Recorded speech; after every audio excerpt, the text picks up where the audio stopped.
We got married after I had been stationed overseas and wrote Marie a letter asking her to marry me. We were both influenced by our church's culture, which emphasized marriage and having children. From the start, her mother wasn't fond of me. She was polite in public, but made it clear she thought her daughter deserved better. However, Marie believed I was the only one who would propose, so she accepted. The day before the wedding, her mother and I found ourselves alone in the house. She said, "You know, I don't really like the idea of Marie marrying you. I don't think you'll be a good partner." I replied that I would be a good partner, asking if she was sure her daughter would be a good spouse. Her mother assured me that she had raised Marie well and that she would be a good spouse, but she would be observing to see how good a partner I was. I told her she was welcome to watch. The wedding wasn't large. Most of my friends from before I joined the military had moved away, and we had lost touch. Marie wasn't the most popular girl in town. She was quiet, shy, and tended to blend in rather than stand out. 3 days after the wedding, we were relocated to my new duty station 1,000 miles away from her mother. Marie and I thought things were going well. I was promoted 3 times in the next 4 years, and we moved to another duty station, an island in the Pacific, where we started a family. During leave, we visited home. Her parents, brother, and sister lived 5 miles from my family. Each visit home put a strain on our relationship, especially when Marie spent time with her mother. She felt I wasn't a good enough partner. Her mother pointed out things she believed I should have been providing but wasn't. I was making the military a career, which meant moving every 3 years. Her mother frequently compared us to her brother's family, noting their stable home and criticizing our government housing. When I was sent to Vietnam, Marie and her 2 young children were invited to live with her mother, but instead, I arranged an apartment near our parents and flew to Vietnam for a year. With 78 days left, I was injured, leading to an early return. I spent 3 days in a hospital in Saigon, a week in Hawaii, and then returned to the mainland for further rehab. During this time, Marie's mother continued to criticize my military career and advised Marie to persuade me to find a civilian job. Upon my return, I faced the conversation and pressure. Marie had supported my military career when we married, but after 2 months of rehab, I was cleared for duty again and stationed at a base less than 3 hours from home. Marie seemed happier, and the pressure lessened slightly. In late 1969, I was sent back to Vietnam for a classified mission. Marie was worried but consoled by the fact that it would be a short trip. That mission ended my military career. I was injured again, resulting in a medical retirement. What was supposed to be a 1-month trip turned into 4 months in the hospital, 3 surgeries, and months of physical therapy. The scars were distressing, and Marie cried every time she saw them. After returning, we moved into a rental house 4 miles from our parents' homes, and I started looking for work. A church friend helped me find a job that was interesting, challenging, and well-paying. I hoped this would finally make Marie's mother happy. However, she continued to express dissatisfaction with me. I got to know Marie's brother and his family better, and eventually asked him if their mother was difficult with him as well. He admitted that she had never liked me and had even plotted to get Marie out of the marriage. She had said that Marie would be better off as a single mother than being married to me, and she repeated it several times. Marie's sister's husband, Aaron, and I became better friends as well. He didn't understand why their mother disliked me but was aware of it and was relieved it wasn't directed at him. When we were at events like ball games or picnics, just our kids and the 2 of us, we would joke about the situation a bit. Everything came to a head the year our son Adam graduated from high school. After his graduation, he moved to college within a month. He was a good student and soccer player, which earned him a scholarship. 4 months after he left, Marie told me she wanted a divorce. The church doctrine clearly stated that divorce was not acceptable, marriage was meant to endure, and couples were expected to work through their issues. I asked Marie why she wanted a divorce. She agreed that I was a good partner and a good father, but she said she was tired of being a wife and no longer loved me. I suggested counseling or therapy as a solution, but she declined. Marie and her daughter stayed in the house while I moved into a small apartment. Whenever I called the house, Marie's mother answered most of the time, and I was often told Marie and Christine weren't home. They didn't return my calls. I felt isolated from my family. I would park down the street from our old home and call. On several occasions, they would leave the house and get into Marie's mother's car. I managed to see Christine briefly a few times a week and told her about these incidents, but she didn't believe me at first. Later, I showed her my phone bill, which included 28 calls to her home that lasted less than a minute each. Christine asked her mother about the calls, and her mother denied them, claiming she hadn't spoken to me in months. Christine then asked Marie if she ever spoke to me, and Mary said as long as the financial support was coming, she didn't need to talk to me. Christine and I maintained a relationship built on honesty and kept it hidden from Marie and her mother. I occasionally spoke with Adam while he was at school. He made the mistake of mentioning our conversations during Thanksgiving, which led to his strong reaction. He was instructed not to talk to me or mention my name again. When he returned to school, he changed his phone number, and my letters were returned undeliverable. I attended 2 of his soccer games, but he only thanked me for coming, with no further conversation about family, his life, or mine. I continued to attend his games, making sure he saw me, but I didn't approach him unless he wanted to. One day when Christine was 20, she called me and wanted me to meet the young man she had been dating seriously. I met them for dinner at a restaurant, and I liked him. It was clear he was in love with Christine and that they were planning marriage. I asked many fatherly questions, and he provided excellent answers. At the end of the dinner, I suggested they keep our meeting private for Marie and her mother, as I didn't think they would approve. Christine replied that they better get used to me being part of her life because she wanted me to walk her down the aisle. I was deeply touched by her request, and her fiancé said they were prepared to handle any opposition and that he would be there, tuxedo and all. They set a date and began planning their wedding. Christine soon realized how strong her grandmother's influence was over her mother. Marie would agree to plans when Christine discussed them, but after talking to her mother, everything would change. During a family dinner at Marie's mother's house, Christine and Matt surprised everyone with the news that I would walk her down the aisle. The room fell silent, and eventually, Marie's mother said if I was going to be at the wedding, she would not attend. Christine firmly stated that since it was her wedding, if she wanted me there, I would be. She expressed her disappointment but remained resolute, and she and Matt left the house. The next day, for the first time in 10 years, Marie called me at work. She didn't say hello or identify herself. She said, "I don't want you to come." I asked, "Who is this?" Knowing who it was, Marie replied, "It's Marie." I was taken aback. Marie, my ex-wife. This can't be. She hasn't made a phone call in 10 years. Who is this really? I asked. It's Marie. I make phone calls, just not to you, but this is important. If you come to the wedding, you'll ruin it. Ruin it by doing what the bride and groom asked me to do. How can that be? Your presence will prevent Mama from attending. Mama helped raise Christine and has been there for her throughout her life. You haven't. I don't want you there. Can you call me back after 4? I need time to consider your request, and I want you to call me back. 4 p.m. Yes, she said after a pause. I'll call you then. I called Christine and said, "Honey, I want you and Matt to take your mother out for dinner. I'll cover the cost. I want the 4 of us to talk. She shouldn't know I'll be there. This is important to me, and I believe, to both of you. How about we go to El Patio? Mom likes that restaurant. Tonight around 6:30. Yes, that works. It's best if Grandma doesn't know where you're going. Got it." At 4 p.m., the phone rang. I answered, and Mary said, "So, what's your decision?" "Hello," I replied. "My answer is that I'd like to meet with your bishop before agreeing not to attend the wedding.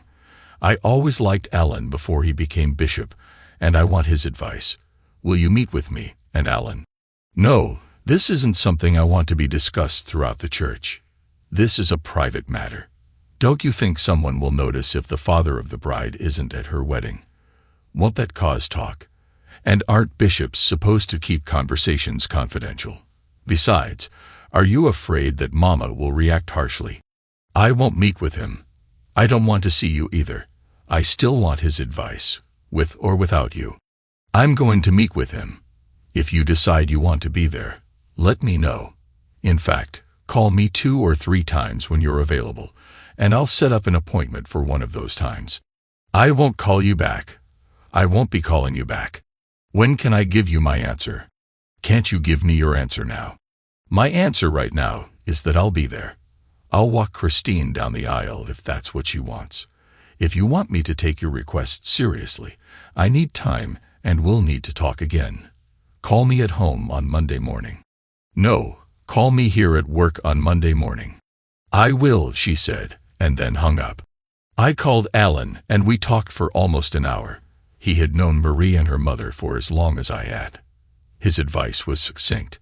I look forward to seeing you at the wedding. When I walked into El Patio, I saw that Christine had made sure that Marie was seated facing away from the entrance. I walked to their table and sat next to Matt, across from Marie and Christine. What are you doing here? Marie asked. Paying for dinner.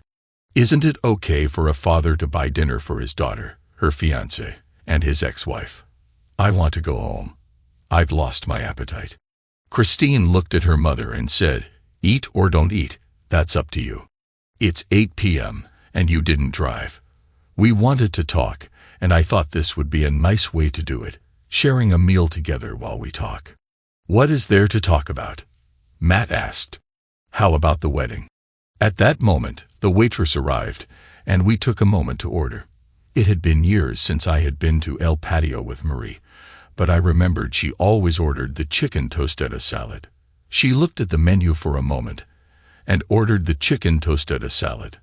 I ordered chicken enchiladas.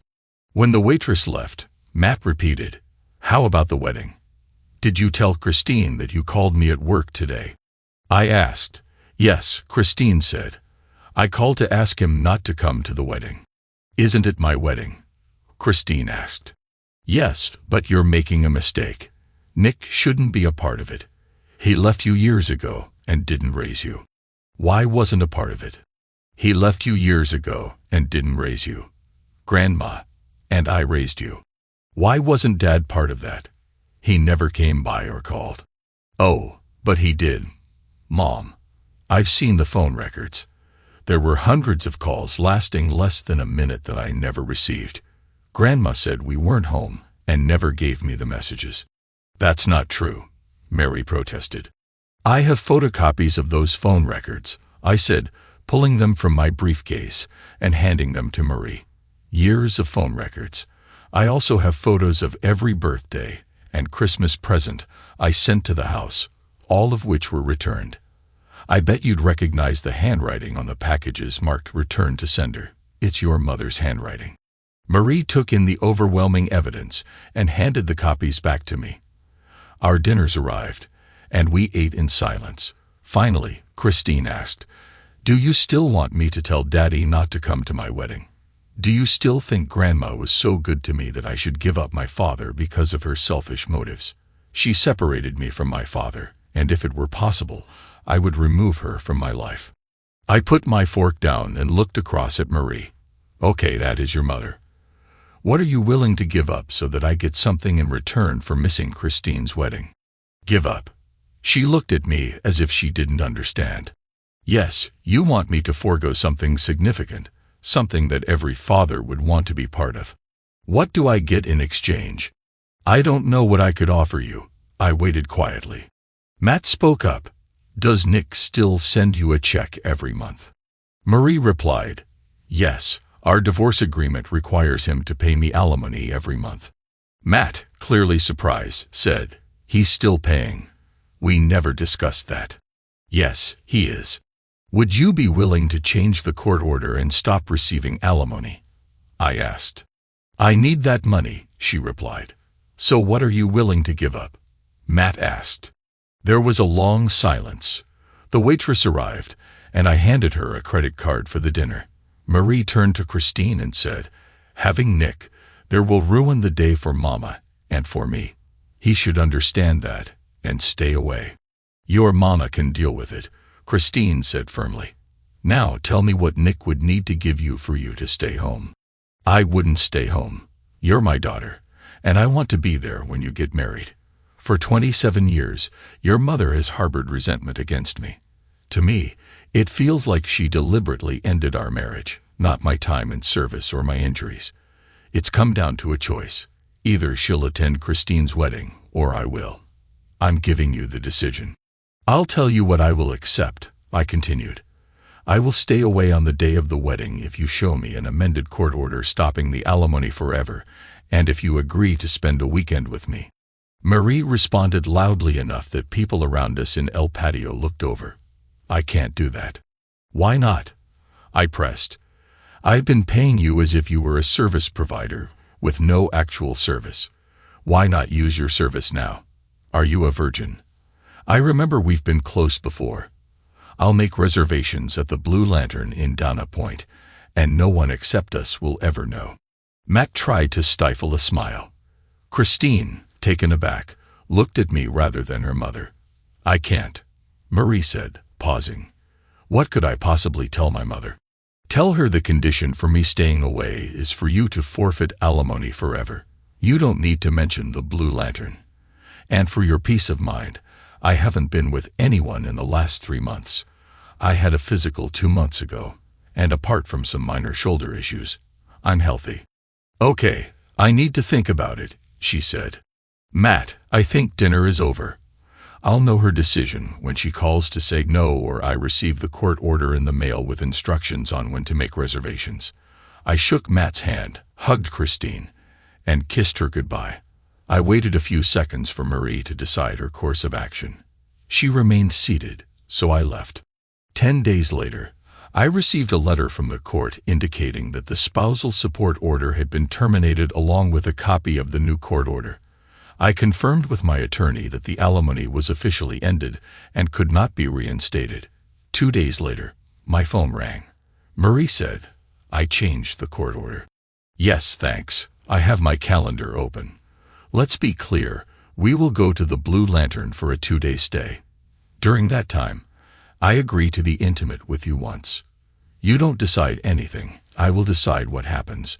We will have breakfast served in the room both mornings and go out for lunch and dinner at nice restaurants. Besides that, you'll be in the room with me, available for as much intimacy as I want." "I don't know if I can handle a lot of intimacy. I haven't been with anyone but you," Marie said. "I'll manage that," I replied. "Sometimes you are so difficult. Look around at church on Sunday. All those children were conceived by people having intimacy. God made it pleasurable for a reason. What if I can't do it? Then I'll rent a tuxedo.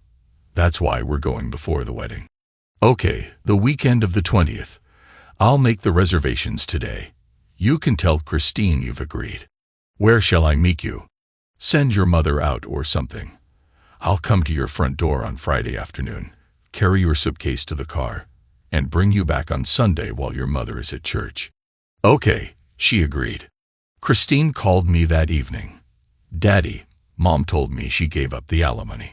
"Yes, and I have the court order framed and hanging in my bathroom." "Did she agree to the other condition as well?" "Yes, she picked the dates and everything. She doesn't want me at the wedding." "Sweetheart, I'm glad she gave up the alimony, but I want you at the wedding.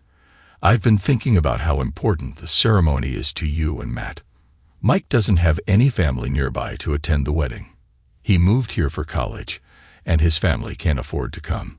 It seems like Mom and Grandma are focused on the spectacle, worrying about things like color choices or flowers, or whether my dress is traditional white. Call Matt, please, and see if he would consider having a simple ceremony back in his hometown. No frills, just a loving event. If you're both up for it, I'll handle the tickets and arrangements. But I still want to be able to walk you down the aisle." "Oh, Daddy, that's a great idea. I'll call you back." Half an hour later, she called back. The wedding would still be on the same day as planned, but instead of Los Angeles, it would be in Vermont. The next day, Christine called me at work and asked, "Are you still going to take Mom to that place in Dana Point?" "Yes," I answered honestly. "I've always enjoyed being with your mother, and I've missed that. She's promised me 2 days of intimacy, and I've promised not to attend the wedding here in Leh." My phone rang at 9 o'clock the next morning. Caller ID showed Marie's number. I answered professionally. "Hello, this is Elaine. What are you up to?" "Excuse me, who is this, please?" "It's Elaine. You've cheated Marie out of her alimony, and I think there's more to it. Marie has been acting oddly the past few days. I checked the phone bill, and she's been calling you. Did you inquire about those calls?" "What good would that do? You have the phone records in front of you. Do you think maybe she paid me off to make you happy and a few phone calls were involved? It wouldn't take many for someone like me. Perhaps your daughter isn't as perceptive as you were regarding these matters. You called just to verify our conversation." "No, I want to make sure you are nowhere near the chapel on the 27th. First of all, you need to understand that you can't control me. You may have influence over your daughter, but that's where your control ends. Next time you contact me, try to show some respect. Just to please you a bit, I have a plane ticket out of Lax on the 25th and returning on the 30th. I'll be over 1,000 miles away.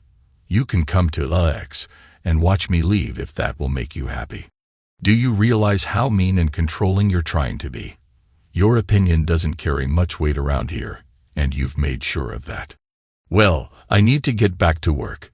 Enjoy the wedding. Will you be walking Christine down the aisle?" "No, her Uncle Bill will be doing that. Goodbye." I hung up. 30 seconds later, the phone rang again. Caller ID showed her number. I let it go to voicemail. My suitcase was in my car. Marie called and mentioned her mother was at a church meeting and wouldn't be back until 5:30. I arrived at her house at 4:30. Marie greeted me with a small suitcase and looked great in a dress with a floral print made of silk. She wore 2-inch heels, stockings, and had her hair and nails done. I complimented her, helped her into the car, and we drove away. I could have driven past the church to get to the freeway, but chose a different route. Marie didn't speak until we were on the freeway, seeming to relax as we moved further from her home. "So, what should we talk about?" she asked. "Tell me about what you enjoy doing now. My memories are old, and your preferences might have changed." "I still enjoy movies. I mostly watch them on cable, but occasionally we go to a theater." During most of the drive to Dana Point, we talked about movies we'd seen and food. I remember that in the past, I liked to rest my hand on her thigh as I drove. If I simply touched her leg, she would startle in surprise. "Marie, don't jump. I'm just placing my hand on your leg. I didn't ask for permission when we were married, and it felt natural." She looked at my hand, but didn't say anything. I mentioned there were some CDs in the glove box, and she selected one and put it into the stereo. After a couple of songs, her hand rested on top of mine on her leg. We arrived at the Blue Lantern Inn, a beautiful building perched on a bluff overlooking Dana Point Harbor and the ocean. I had booked a top-floor room with a balcony. After checking us in and carrying both bags, Marie seemed a bit embarrassed as she observed the room, which was stunning. I had stayed in the same room a few years prior with someone I thought might become Mrs. Nick, but that relationship was just a pleasant memory now. At the Blue Lantern, I put the suitcases on the racks and unpacked. I hung her clothes in the closet and mine next to them.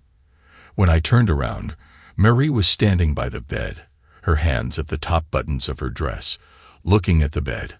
I approached her and wrapped her gently in my arms. "Relax. We need to go have dinner. Will you be warm enough if we sit outside to eat?" She had brought a sweater. We dined at a wonderful seafood restaurant right by the water, watching the sunset and seabirds flying off to their evening destinations. After dinner, we walked back to the inn, holding hands. Marie was quiet for a while. As we approached the car, she asked, Why are you being so nice to me? In 1965, I told you I loved you. I'm pretty sure I mention it regularly, even until we divorced. Just because you haven't heard me say it recently doesn't mean I stopped feeling it. I've been harsh, convincing myself you were influenced by your mother, who's disliked me since 1964. I want these 2 days to be enjoyable for both of us. They might be the last intimate moments I share with someone I care about. I want them to be special. I feel like I'm just a transaction. You've made a deal with me, Matt, and Christine. The deal was for me to have 2 days of intimacy. It feels like I'm being used. But you have no idea what it's like to be in my position. A person in my situation doesn't have the luxury of privacy. They open up to strangers and endure touch and attention without genuine regard. We rode up in the elevator with another couple, about our age. They were affectionate and kissed as the elevator rose. When the doors opened on the second floor, Marie said, "I guess I'm in a hurry." We smiled and wished them a good night. At our door, I stopped and took Marie in my arms, pressing her against my chest. I felt her hesitation, and I softly said, "When we go inside, take everything off. Start the shower, and I'll join you." I opened the door, and we went inside. Marie took her time undressing while I watched. She entered the bathroom, and I followed her. She faced the shower as I approached and said, "If you prefer, I can leave my t-shirt on so you don't have to see my scars." "Thank you," she replied. She stepped under the stream of water, and I joined her. We showered together, and she was a bit reserved. After we dried off, I kissed her again, and this time she responded with soft lips and her hands on my arms. After a while, we spent time together. When we finished, she cuddled up next to me and fell asleep. I kissed her forehead and went back to sleep. At 9 o'clock in the morning, I heard a knock at the door. I threw on a robe and opened it to find a woman delivering our breakfast. Marie hid under the covers as the woman set the breakfast on the table on our balcony and left. One of the perks of this room was the privacy of the balcony. "Get up and come have breakfast," I said.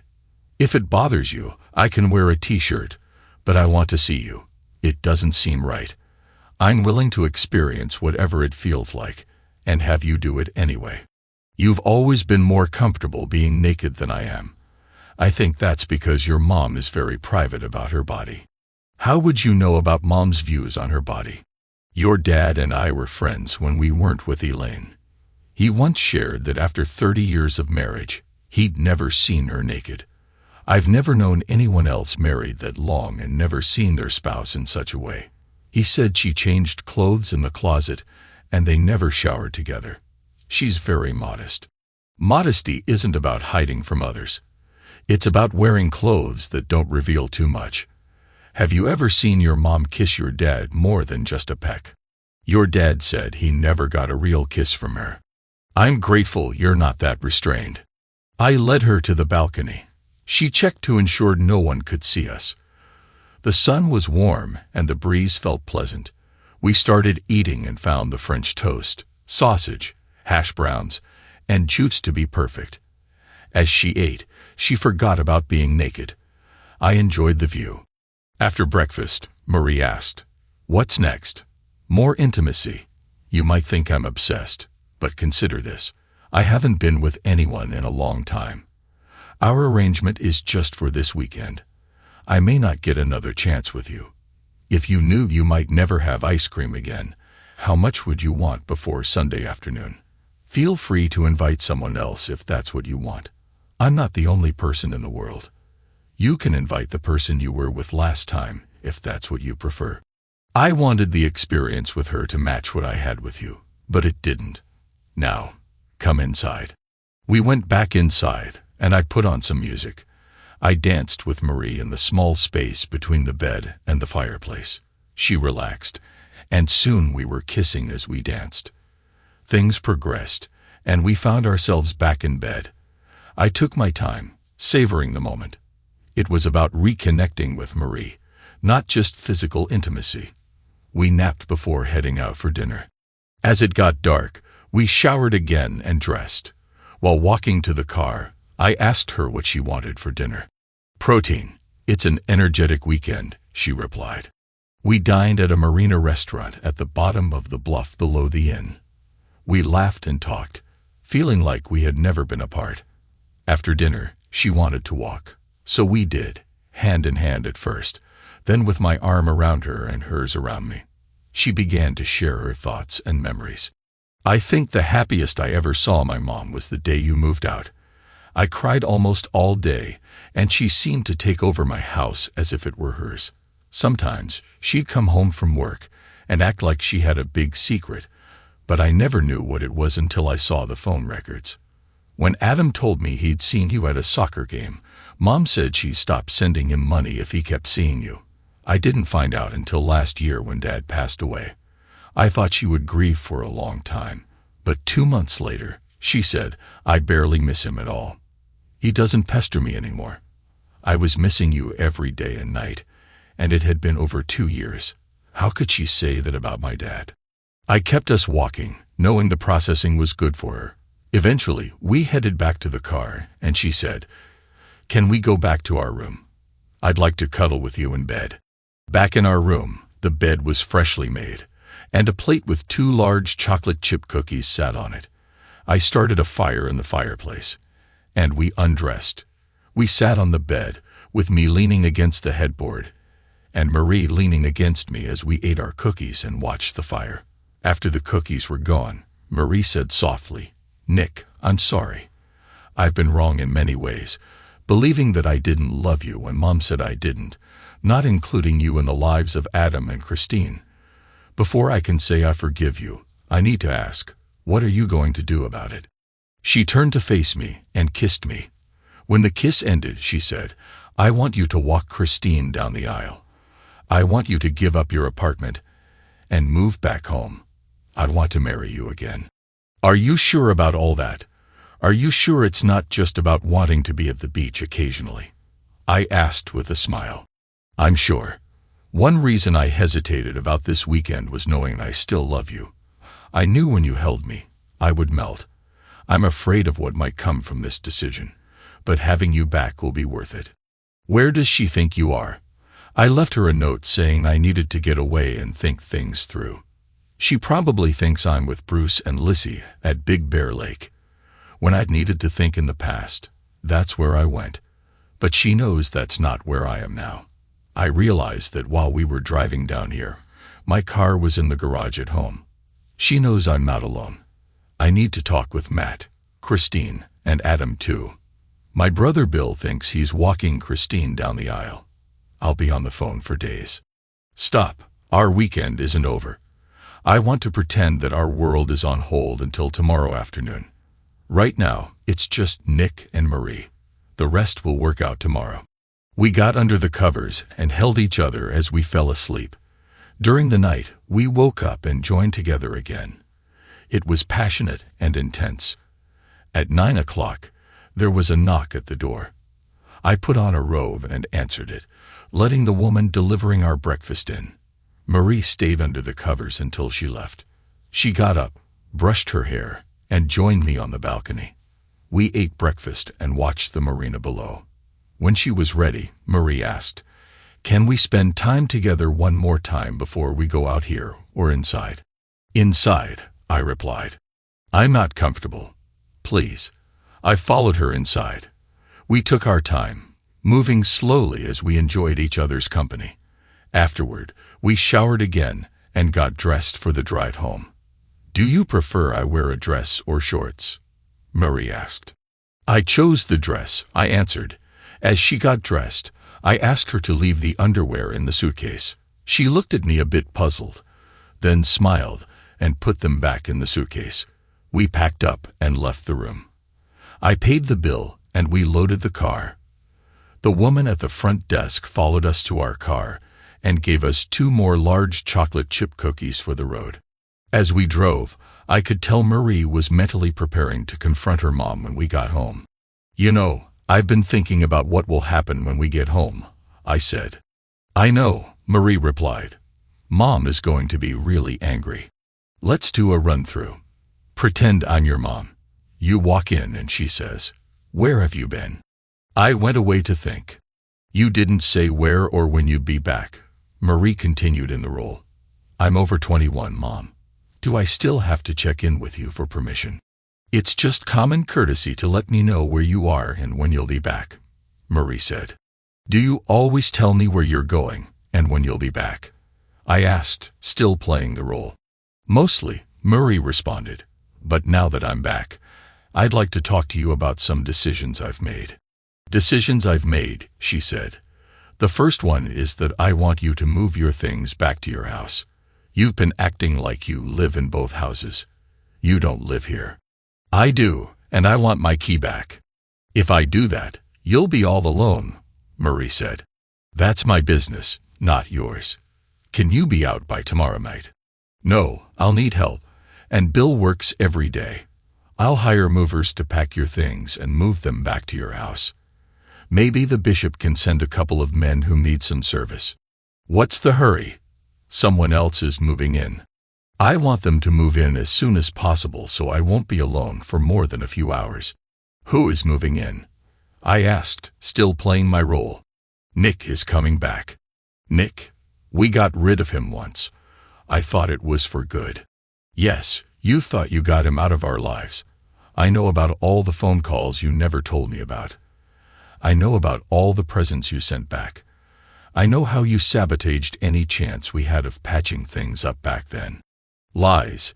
He filled your head with lies. He got the phone company to make fake phone records. He took pictures of fake packages with your handwriting on the boxes saying, "No such person at this address." No, Mom, you did that. I suppose you want him to walk Christine down the aisle too. Yes, I do. Then none of us will be there. Bill won't attend, nor will his family. Judy and her family won't be there. And I certainly won't be there. For all my life, you have manipulated me into doing whatever you wanted. Not this time. If no one is there except Christine, Matt, Nick, and me, it will be a wedding. I stayed quiet. I pulled over and parked. Marie, I want you to think about this. Matt's family can't come to the wedding. They can't afford it. They love him. How would it be if we flew to Vermont and had the wedding there? Oh, Nick, that solves the whole problem. Anyone who wants to attend can fly to Vermont and have the wedding there. Mama can stay here and be all righteous if she wants to. Do you think Christine will go along with it? I handed her my cell phone and hit speed dial for Christine's number. Christine, it's your mom. Can you sit down and talk to me, honey? Christine, it's your mom. Can you sit down and talk to me, honey? The whole family is about to be very angry with me and with you. Do you think Matt's family could arrange for a wedding in their town on short notice?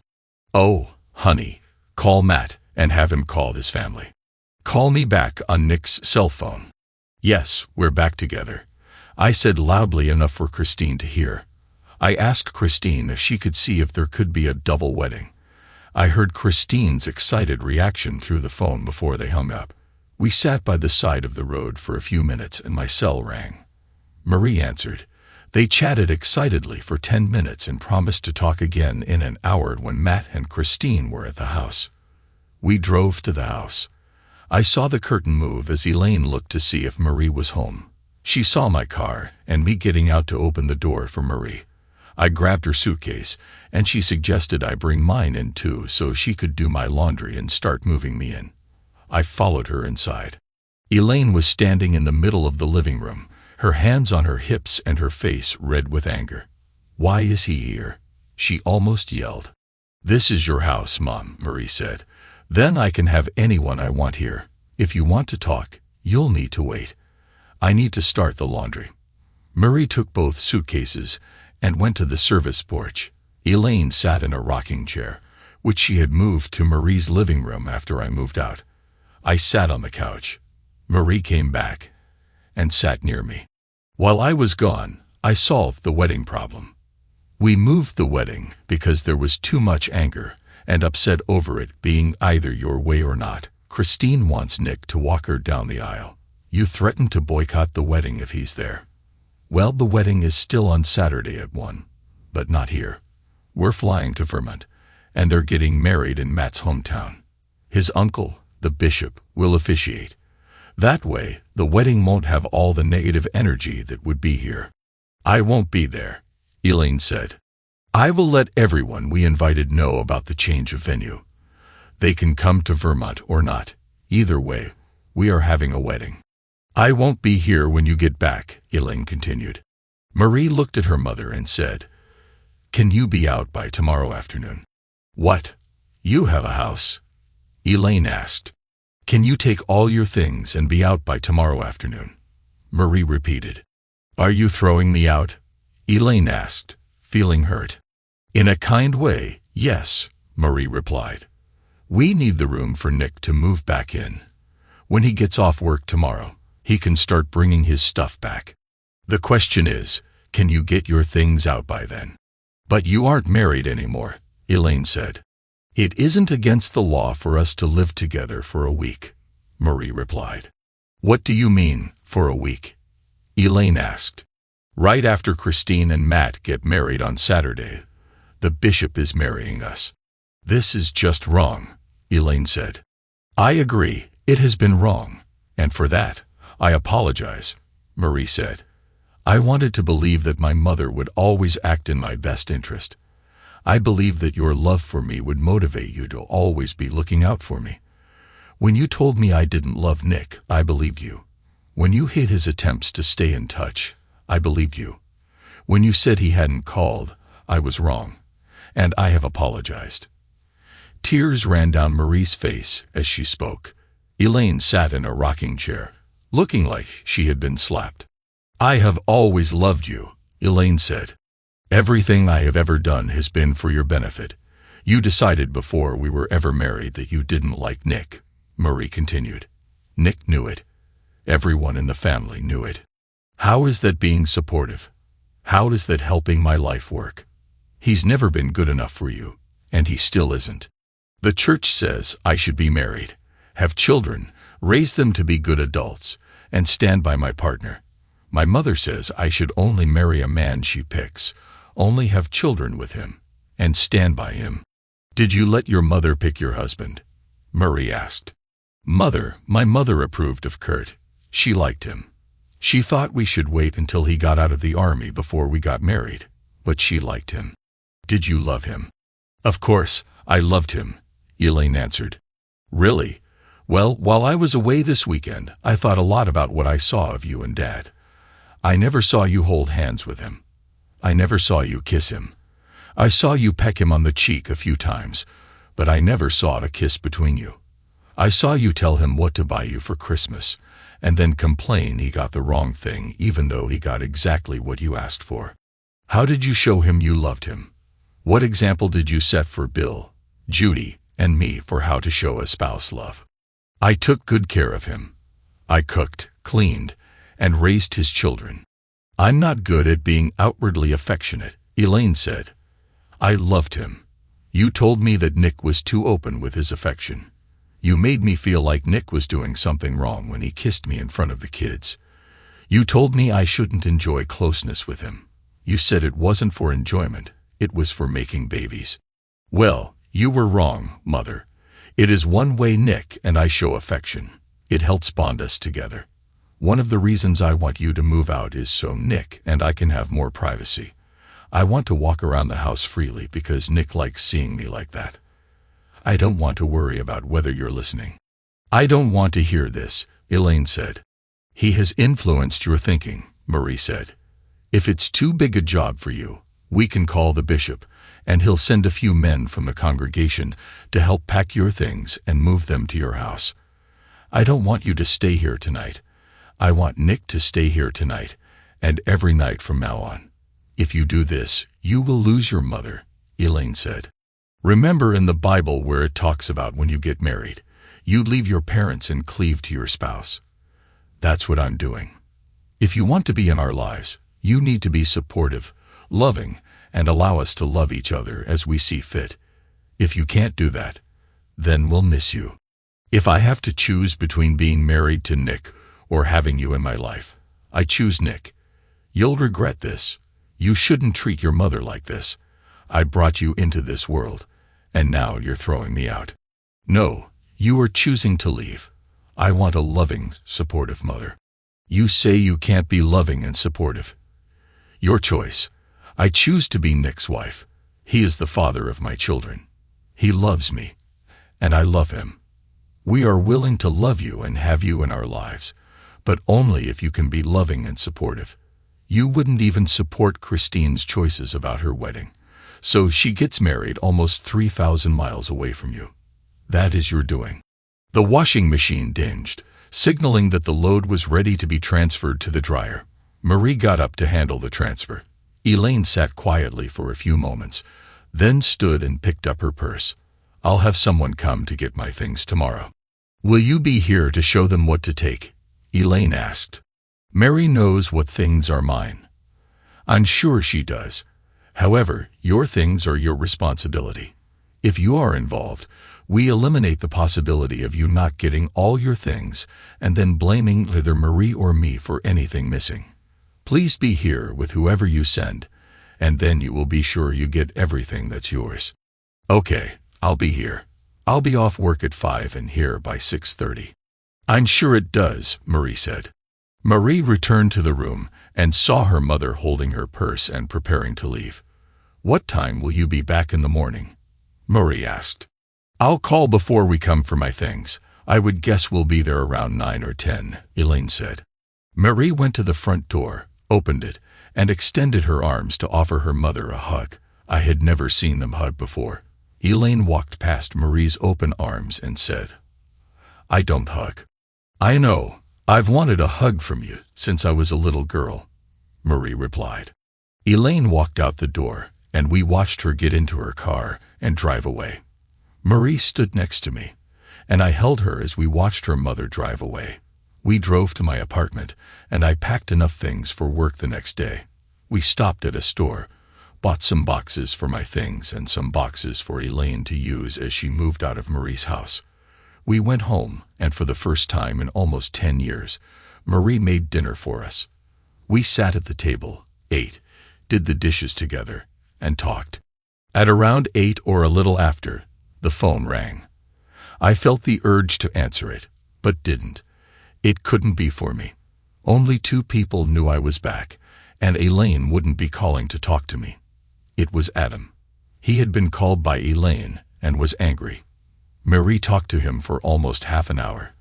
For the first 15 minutes of that time, I sat on the couch while she sat in the chair by the front door. Then she moved and sat in my lap with my arms wrapped around her. Tears fell on my chest as Adam told her how wrong she was to love me. He recounted all the lies Elaine had told him over the years. At the end of the half hour, it was clear that he was invited to the wedding, that we were back together, and that we loved each other. Marie was sure he wasn't coming to the wedding, and said he wasn't coming home for a visit as long as I was living in the house. A little after 9, the phone rang again. It was Marie's brother, Bill. She was still in my lap from the call with Adam. I heard Bill as he spoke to Marie. He told her about the call he received from Elaine and his reaction. He talked about how lucky he felt that Mama hadn't decided he was her target and how bad he felt for what happened to us. Bill and his wife would fly to Vermont and be at the wedding. They had already booked their flight. Bill would come to help Elaine pack in the morning. He said some supportive things to Marie and asked her to tell me, "Welcome back." By 10, we were getting ready for bed. Marie did her normal routine right up to the part where she put on her nightgown. She held it in her hands and then hung it on the back of the door. She faced me and opened her arms. "Like what you see?" she asked. I smiled and said, "Yes. Let's go to bed." We were intentionally noisy even though no one else was in the house. The alarm woke us at 6. I got up and headed for the shower. Marie didn't need to get up that early, but when I was in the shower, she joined me. We played as we got clean and laughed. As I dressed, she made me breakfast. She made French toast and put a jar of peanut butter on the table by my plate. I sat to eat fully dressed while she sat with me and stayed comfortable. It was nice being home again and seeing how home was changing. Marie spent the day making phone calls and sending emails to all the people who had been invited to the wedding. She greeted Bill and Elaine when they came for Elaine's things. Elaine didn't even speak to Marie. It took Bill less than 90 minutes to get all of Elaine's things. Marie made a pitcher of lemonade, and Bill drank some while Marie continued making calls. She heard Elaine huff and grunt a few times, but assumed they were just noises, and didn't react. A few of the invited guests made reservations to fly to Vermont. Many did not. For those who asked, Marie told the truth about why the wedding was moved. Our flight to Vermont left at 4 on Friday afternoon. It was after midnight when we arrived in Vermont, and after 3 o'clock by the time we got into our hotel room and bed. We were still a little tired when we got to the church at noon. I was in a small room helping get things ready for the ceremony when Bill burst in and said, "You are not going to believe who's here." "Okay, who is it?" I asked. He grabbed my arm and led me to the door leading into the front of the chapel. I peeked through the small opening and almost gasped. Sitting in the front row, by the bride's side, was Elaine, dressed in a nice lavender outfit, and smiling broadly. "Does Christine or Marie know she's here?" I asked. Bill replied, "Since you and I are the only ones out here who know who she is, I don't think so." We went back to the room where Marie and Christine were getting ready. I knocked and Marie opened the door. "I need to talk to both of you right now. It's urgent." "Okay, come in," Marie said, opening the door. I saw Christine as a bride for the first time. She was radiant and beautiful. Marie looked beautiful too, though her dress was more subdued. "Marie, please sit for a moment," I said. She sat next to Christine. "Elaine is sitting in the front row by the bride's side," I continued. Marie jumped up and said, "No way." "Yes, Bill saw her come in. Neither of us has spoken to her, but we both saw her." "I'll be right back," Marie said as she left the room. Christine looked at me and asked, "What does it mean?" "I think it means your grandmother decided she loves you and your mom more than she values being right. Marie is finding the answer to that question right now." "Do I look good enough to marry Daddy?" Christine asked. "You are the second most beautiful bride I've ever seen," I replied. We hugged. A knock came at the door. I opened it a crack and saw Adam standing there. "Dad, I came to apologize to Christine, but since you're here, may I apologize to both of you?" I opened the door and they embraced. Adam apologized for not believing Marie and Christine and for his previous actions. Marie returned, and she was included in the hugs, tears, and apologies. I asked Adam, "Less than a week ago, you said you'd never see your mom again. What changed?" "Grandma called me and told me what she had done. She asked me to forgive her and forgive you. She asked me to help her get here." A man I had known for less than a day stood in the doorway and said, "I've got a chapel full of people waiting for a wedding. Can we start the music?" The women hurried for 30 seconds and then said, "Start the music." An hour later, Christine and Matt were married. Marie and I were married as well. I had the honor of walking Christine down the aisle and marrying Marie. During the reception, I danced with Christine first and then with Marie. Later, Elaine came to me and said, "I think it's customary for the groom to dance with the mother of the bride. I missed out on that some years ago because I was foolish. If you're willing to let me apologize for being a fool, I'd like to rectify that now." At the end of the dance, Elaine kissed me on the cheek and tears ran down her cheeks. "Thank God for waterproof mascara," she said. "Oh, are you going to get some?" I asked, smiling. The look on her face was horrified. I smiled again, and she realized I was joking. We both laughed. She put her arm around me, and I put my arm around her as we walked off the dance floor. If this were a fairy tale, it would end with they lived happily ever after. This isn't a fairy tale. There have been times when Elaine's controlling nature from over 60 years has motivated her to try to run things her way. There have been times when Marie has felt the urge to step into her mother's role in Adam and Christine's lives. I have stepped into it a few times as well and likely will again. All that said, they did live happily ever after so far. Thanks to everyone who took the time to listen to today's stories. If you enjoyed it, Please consider liking and subscribing if you haven't already. Feel free to share your thoughts on the events in the comments below. Take care.